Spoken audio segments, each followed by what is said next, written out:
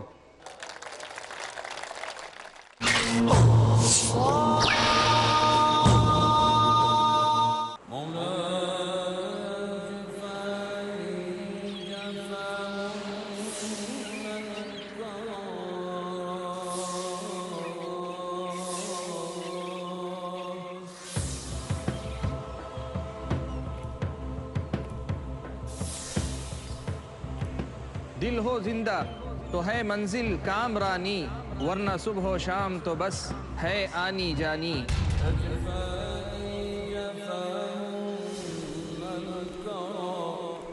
دل بیدار ہے مطلوب ربانی، یہی پیغام نبی کا، یہی تعلیم قرآنی۔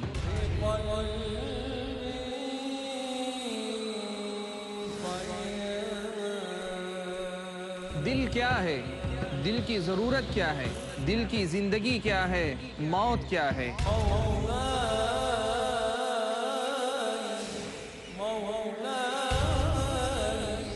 یہ سب جاننے کے لیے دیکھیے میرے ساتھ ایک نیا سلسلہ، دل کی دنیا، صرف پیس ٹی وی اردو پر۔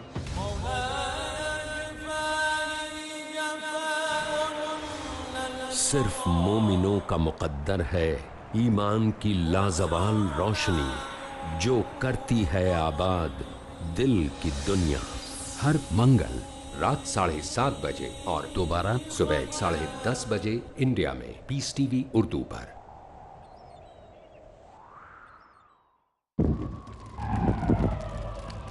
Dialogue, discussion, debate, rebuttal, conclusion. Eliminate misconceptions about religion. Get enlightened.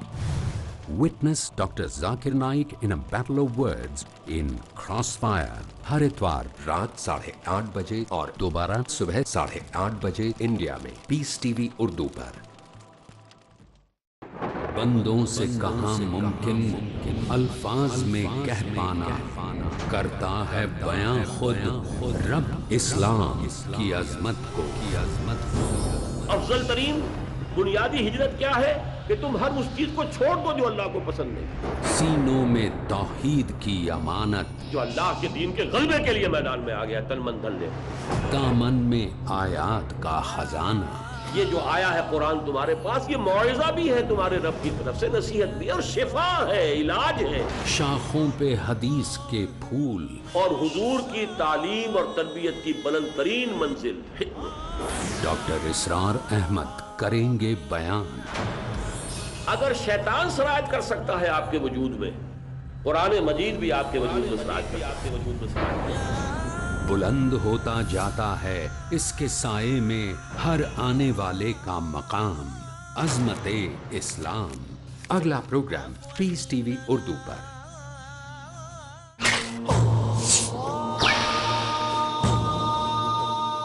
یہاں بھائیوں کی طرف سے۔ ڈاکٹر صاحب میرا نام عبد النصیر ناصر ہے، میں ڈاکٹر امبیڈکر مہاسبھا کا سیکریٹری ہوں۔ امبیڈکر مہاسبھا میں 67 IAS ادھیکاری ہیں دلت۔ بہت سے لوگوں سے میں بات کرتا ہوں اسلام کے بارے میں تو کہتے ہیں بابا صاحب امبیڈکر نے کہا تھا میں ہندو دھرم میں پیدا ہو گیا ہوں لیکن ہندوؤں کے مروں گا نہیں۔ ہم لوگ بھی چاہتے ہیں عام اسلام میں، لیکن جو ہمیں فیسلٹی مل رہی ہے وہ ہم کو دلت کی حیثیت سے مل رہی ہے۔ کیا دلت جو ہے اسلام قبول کر لے اور نام اپنا نہ تبدیل کرے اور ختنہ نہ کرائے، کیا ممکن ہے یہ؟ بھائی صاحب نے سوال کیا کہ دلت، بابا امبیڈکر صاحب کی کتاب میں پڑھ چکا ہوں، آپ بالکل صحیح فرماتے کہ بابا صاحب امبیڈکر، ڈاکٹر بابا صاحب امبیڈکر، ان نے جب دیگر مذاہب کی تحقیق کی سب سے بہترین مذہب انہیں لگا اسلام۔ افسوس کی بات ہے کہ ہم مسلمانوں نے کھلے عام انہیں قبول نہیں کیا، اس لیے انہوں نے دوسرا بہتر مذہب بدھزم کو قبول کیا۔ آپ کا سوال ہے کہ دلت اگر کہتے ہیں کہ ہم اسلام قبول کریں اور نام نہیں بدلے تو کیا یہ جائز ہے، اور ختنہ نہ کرے جائز ہے؟ نام بدلنا اسلام میں فرض نہیں ہے، نام بدلنا اسلام میں فرض نہیں ہے۔ اگر آپ کا نام شرکانہ نام ہے تو بدلنا فرض ہے، ورنہ نام بدلنا فرض نہیں ہے۔ آپ کا پرانا نام پرکاش ہو یا جان ہو، نام بدلنا فرض نہیں ہے۔ کئی آپ دیکھیں گے صحابہ نے نام نہیں بدلے، تو نام بدلنا فرض نہیں ہے۔ اگر کوئی شخص کہتا ہے کہ میں اسلام قبول کرتا ہوں، نام نہیں بدلنا چاہتا ہوں، بالکل جائز ہے۔ آپ کا دوسرا سوال، کیا ختنہ کرنا فرض ہے؟ ختنہ کرنا فرض نہیں، سنت موقدہ ہے، مستحب ہے، اچھی بات ہے، لیکن فرض نہیں۔ وہ ہمارے ہندوستان میں سرٹیفکیٹ دینے کے لیے ختنہ کرنا فرض ہے، ہندوستان میں۔ آپ باہر جائیں گے تو ختنہ کرنا فرض نہیں، لیکن ختنہ کرنا اچھی بات ہے، بہترین ہے الحمدللہ، لیکن فرض نہیں ہے۔ یہ سنت ہے، کرنا اچھی بات ہے۔ تو اگر کوئی شخص کہتا ہے کہ میں اسلام قبول کروں گا، نام نہیں بدلوں گا اور ختنہ نہیں کہوں گا، تو میں کہوں گا اہلاً و سہلاً، کم از کم شرک سے تو بچے گا، کم از کم دوزخ سے تو بچے گا، جنت میں جائے گا انشاءاللہ۔ دلت مذہب کی فیسلٹی لے سکتا ہے وہ؟ بھائی صاحب کا تیسرا سوال، دلت مذہب کی فیسلٹی، یہ دلت مذہب کی فیسلٹی گورنمنٹ دیتی ہے۔ یہ گورنمنٹ کا رول ہے، جو بیکورڈ کلاس ہے اس کو فیسلٹی ملتی ہے۔ کئی مسلمان جو اپنے آپ کو بیکورڈ کلاس کہتے ہیں ان کو بھی فیسلٹی ملتی ہے نا؟ کئی مسلمان نہیں جانتا انصاری ہے کچھ چند، سب نے چند، تو یہ فیسلٹی ملتی ہے ان کو۔ تو آج کے مسلمان جو اپنے آپ کو بیکورڈ کہتے ہیں ان کو فیسلٹی ملتی، تو کوئی دلت اگر اسلام قبول کر سکے گا تو گورنمنٹ کی فیسلٹی بھی ملیں گی، انشاءاللہ اللہ کی فیسلٹی بھی ملیں گی۔ آخری سوال بہنوں کی طرف سے۔ السلام علیکم ڈاکٹر صاحب، میرا سوال یہ ہے کہ میں کنورٹڈ مسلم ہوں، میرا نام امینہ قادری ہے، اور اسلام قبول کرنے کے بعد میں میرے ماں باپ، بھائی بہن، یہ سب کچھ مجھ سے ناراض ہو گئے ہیں، تو ان لوگوں کو کیسی دعوت دی جائے؟ کیا کتابیں آپ کی بھیج کر یا کس طرح سے، مطلب مجھے راستہ بتائیے پلیز۔ السلام علیکم۔ میں بہن کو مبارکباد دیتا ہوں کہ وہ اسلام قبول کیا الحمدللہ۔ اس نے یہ سوال کی کہ اسلام قبول کرنے کے بعد میرے والدین، میرے گھر والے، میرے بھائی بہن مجھ سے ناراض ہے، ہو سکتا ہے، لیکن الحمدللہ اللہ سبحانہ و تعالیٰ آپ سے خوش ہے۔ اللہ سبحانہ و تعالیٰ جو خالق ہے سارے کائنات کے، سارے انسان کے، اسے خوش کرنا اور اہم ہے، لیکن ساتھ ساتھ اگر والدین بھی خوش ہے تو اس کے جیسا کچھ چیز نہیں الحمدللہ ثم الحمدللہ۔ میرے نظریے میں جو بھی انسان اسلام قبول کرتا ہے، جو بھی غیر مسلم اسلام قبول کرتا ہے، اس کا فرض ہوتا ہے کہ وہ والدین کے اور اپنے گھر والوں تک اسلام کی دعوت پہنچائے، اور اس کے لیے اس شخص کو جو نو مسلم ہوتا ہے اسے اور احتیاط لینا چاہیے کہ اپنے والدین کے ساتھ اچھا سلوک کرے۔ اگر وہ اسلام قبول کرنے کے پہلے جتنا اچھا اپنے والدین کے ساتھ تھا، اسلام قبول کرنے کے بعد اس سے سینکڑوں گنا اچھا ہونا چاہیے، تو کہ والدین کو پتہ لگنا چاہیے کہ ڈفرنس کتنا ہے، تبدیلی کتنا ہے۔ ارے پہلے میری بیٹی تو میری سب بات نہیں مانتی, ابھی سب بات مانتی ہے. تو جو چیز آپ کے والدین فرمائیں, جو کہتے ہیں, جو شریعت کے خلاف نہیں, وہ ساری بات کے اوپر عمل کرو. لیکن جو شریعت کے خلاف ہے ان باتوں کو صرف آپ عمل مت کرو. جو شریعت کے خلاف نہیں ہیں وہ باتوں پہ آپ عمل کرو, اور جتنا بھی ہو سکے انہیں خوش کرو, ان کی خدمت کرو, کیونکہ خدمت کرنا آپ کا فرض ہے. اور ان کو دعوت پہنچاؤ. دعوت پہنچانے کے کئی طریقے ہیں. آپ کسی کی تقریر سنتے, اس کا جواب پھر سے دہراتے ہیں, ان کو ویڈیو کیسٹ دے سکتے ہیں, وی سی ڈی دے سکتے ہیں. آپ ویب سائٹ پہ جا سکتے ہیں iref.net, میرے کئی کیسٹ موجود ہے انگریزی میں, کچھ اردو میں ترجمہ ہو چکا ہے اس کا. تو آپ اپنی ساری کوشش کیجئے, آپ جد و جہد کیجئے. آپ کے لیے زیادہ افضل ہے کہ آپ اپنے گھر والوں تک اسلام کی دعوت پہنچائیں, چاہے وہ آپ کی بات مانے یا نہ مانے. انشاءاللہ ہو سکتا ہے کہ اللہ تعالیٰ آپ کے ذریعے ان کو ہدایت دے, اور آپ کی سب سے بڑی محنت ہونا چاہیے کہ ان تک دعوت پہنچائے. اس کے جیسا میں نے کہا کہ ویڈیو کیسٹ سے, میرے آپ ویڈیو کیسٹ اگر آپ کے والدین اگر ہندو ہے تو میرے کیسٹ ہے ہندوازم اور اسلام میں یکسانیت, اگر اس کو آپ پیش کریں گے تو انشاءاللہ ہو سکتا ہے کہ اللہ سبحانہ تعالیٰ ان کو ہدایت دے. تو جو موضوع سے وہ متاثر ہے, مثال کے طور پہ آپ کے والدین اگر سائنس سے متاثر ہے تو ان کو میری کیسٹ دیجئے قرآن اور جدید science.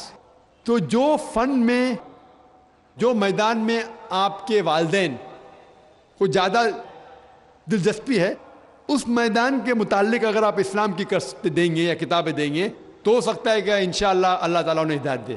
Hope that answers the question. وآخر دعوانا الحمدللہ رب العالمین. محترم حضرات, آپ لوگوں نے ڈاکٹر صاحب کی تقریر سماعت فرمائی. اب میں اس ادارے کے ذمہ دار صدر جناب مولانا احسن جمیل صاحب کو دعوت دیتا ہوں کہ وہ سب کا شکریہ ادا فرمائیں. مولانا احسن جمیل صاحب. الحمدللہ رب العالمین والصلاة والسلام علی سید المرسلین محمد وآلہ وصحبہ اجمعین. اعوذ باللہ السمیع العلیم من الشیطان الرجیم. بسم اللہ الرحمن الرحیم. من یطع الرسول فقد اطاع اللہ وما ارسلناک علیہم حفیظا. چشم اقوام سے مخفی ہے حقیقت تیری, چشم اقوام سے مخفی ہے حقیقت تیری, ہے ابھی محفل ہستی کو ضرورت تیری, زندہ رکھتی ہے زمانے کو حرارت تیری, کوکب قسمت امکان ہے خلافت تیری, وقت فرصت ہے کہاں کام ابھی باقی ہے, نور توحید کا اتمام ابھی باقی ہے. محترم سامعین, ماں اور بہنوں, آج کا یہ دن ہمارے لیے حقیقت میں ایک تاریخی دن, اور آج کی یہ رات ہمارے لیے ایک دینی رات رہی ہے. اس مبارک موقع پر سب سے پہلے ہم شکر گزار ہیں اپنے پاک پروردگار کا, جس کی توفیق اور ہدایت سے یہ عظیم الشان اجلاس ہم نے منعقد کیا ہے, اور جس کے دین کی باتیں ہم نے آج کی رات میں سنی ہیں. یہ اس پاک پروردگار کا اتنا بڑا احسان ہے جس کی توفیق و ہدایت سے یہ ذمہ داری ہم نے نبھائی ہے. اس یادگار موقع پر میں اپنی طرف سے, مجلس استقبالیہ کی طرف سے اور جملہ منتظمین اور متعاونین کی طرف سے اہالیان لکھنؤ کے باہر سے آنے والے اپنے تمام احباب, مہمانوں اور افراد ملت کا تہہ دل سے شکر گزار ہوں کہ آپ کے تعاون سے اس پروگرام کو ہم نے کامیابی تک پہنچایا ہے. اور اس موقع پر بالخصوص ہم شکر گزار ہیں اپنے محترم مہمان ڈاکٹر ذاکر نائک صاحب کا, جن کی محنت اور جن کا دعوتی میدان میں جن کی کوشش آج پوری دنیا کے سامنے ہے. اور پھر آخر میں ہم آپ تمام حضرات کے، تمام سامعین کے، تمام منتظمین کے، بالخصوص اپنے ڈاکٹر صاحب محترم کے تہہ دل سے شکر گزار ہیں۔ اللہ تعالی ہم سب کو جزائے عظیم سے نوازے۔ وآخر دعوانا الحمدللہ رب العالمین۔